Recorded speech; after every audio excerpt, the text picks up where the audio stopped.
మా సీఎంఐ మా కుక్క మాకే గడిచినట్టు ఉన్నది. మీ ఎమ్మెల్యే నుంచి సీఎం అయిండు రేవంత్ రెడ్డి. మంచి చేస్తున్నా మరి ఇప్పుడన్నా రుణమాఫీ అయితే కొందరికి వచ్చినాయి, కొందరికి కాలేదు. రైతు బంధు అయితే ఏడాది అది లేకపోతే రైతు భరోసా వాళ్ళు బంద్ అన్నారు, వీళ్ళు భరోసా అన్నారు. రైతు బంధు వాళ్ళు అన్నారు, భరోసా 15,000 వేసిరా, ఏలే 12,000 వేసిరా, ఏది రాలే, 10,000 వేసిరా, ఎవరికి వేయలే అసలు. ఇప్పుడు ఏమో ఎకరాకి వేస్తున్నా వింటున్నామంటే పడ్డాయి. ఎకరా పడ్డాయంట. ఎకరాకి పడ్డాయి. ఎట్లున్నారు రేవంత్ అన్న పని? ఎట్లున్నది రేవంత్ అన్న మన నియోజకవర్గం సీఎం అయితే బాగుంటాడు, అభివృద్ధి అవుతుందని గెలిపిస్తాం కానీ ఏం లేదు. ఏం లేదు. మనోడని గెలిపించారా? మనోడన్నా మన నియోజకవర్గం అభివృద్ధి చేసుకుంటారని గెలిపించినాం కానీ ఏం లేదు. ఏమో ఏమైనా చేయొచ్చు.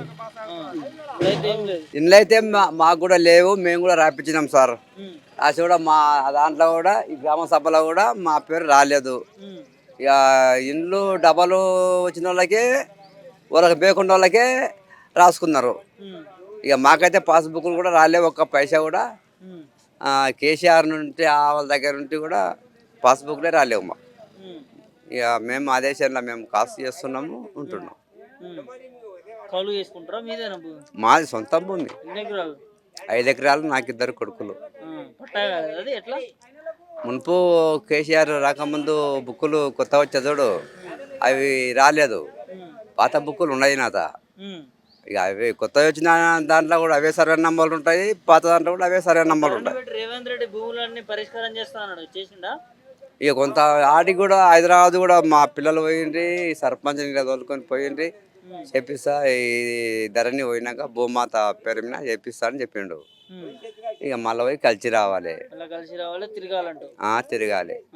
ఇల్లు రాలేదంటున్నావు, ఎందుకు రాలేదు నీకు? ఇల్లు ఏమంటున్నారు? ఇప్పుడు ఇంద్రమ్మ ఇచ్చిన ఇండ్లే ఉన్నాయి. ఇండ్లు ఉండలకే ఇండ్లు ఇవ్వాల, లేని వాళ్ళకు గుడిసే, లేని వాళ్ళకి ఇవ్వలే రూల్ ప్రకారం చూస్తే. మరి ఇండ్లలో ఉండలకే ఇండ్లు కావాలి, మాకు 4 ఇండ్లు అంటే అది ఎట్లా? లేని వాళ్ళకి ఇవ్వాలి ఇండ్లు, లేని వాళ్ళకు ఇవ్వాలి. ఇప్పుడు 4 అన్నదమ్ములు ఉండాలంటే ఎవరికి ఇవ్వాలి. మరి అంతా మాకే కావాలంటే ఎట్లా చెప్పు? అధికారులు ఇక్కడ లోపం జరుగుతుందా? మంచిగా చూసి ఇవ్వాలంటావు? మరి చూసి ఇవ్వాలి, మంచి చెడ్డ చూసి ఇవ్వాలి. చూస్తేనే బాగుంటుంది. మరి మేమే న్యాయకాలం మేమే పంచాలు చెప్తామంటే అది ఎట్లా? న్యాయమైన ప్రకారం మీద ఇల్లు ఇవ్వాలి. 4 అన్నదమ్ములు ఉంటే ఒకరికి ఇవ్వాలి. నేను కాదంటలేను కదా. పథకాలు వస్తున్నాయని మరి 6 గ్యారెంటీ, 50 గ్యారెంటీ వస్తలేదా? ఇంకా కరెంట్ ఒకటి కొంతమందికి ఫ్రీ అయింది. ఇక సిలిండర్ అయితే కూడా పైసలకే వేసుకుంటున్నాం. రైతు భరోసా ఏం పడతలేవు, నాకేం పడతలేవు తమ్మి. ఏమున్నది ఇక చెప్పుకుంటే అంతా ఇక బేకారే ఉన్నది, మంచిగా లేదు. చేస్తా అన్న పని చెయ్యాలి కానీ ఆడ బడ్జెట్ లేదు, ఇది లేదు, అది లేదు అంటే మరి ముందు అనుకోవేమిడికి మాటలు మోసం చేయరాదు మనిషిని అంటాను. మేము 4 మార్లు పోయినాం హైదరాబాద్. పోతే కూడా చేపిస్తా అని చెప్పిండు. మళ్ళీ పోవాలి, ఇక ధరణి పోయిందంట, పోయి రావాలి, పోయి కలిసి రావాలి.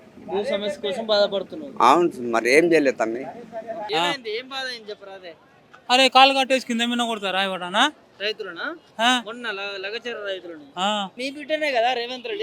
అవప్ప మా బిడ్డని మేము వేసినాం, గెలిపించుకున్నాం. ఒక మొగడానికి వేసినాం. నువ్వు ఇట్లా వేసావని మాకే మెరక. రైతులను కొట్టించిండా? అన్ని కొట్టించిండు, అన్ని అయిపోయింది కథలు.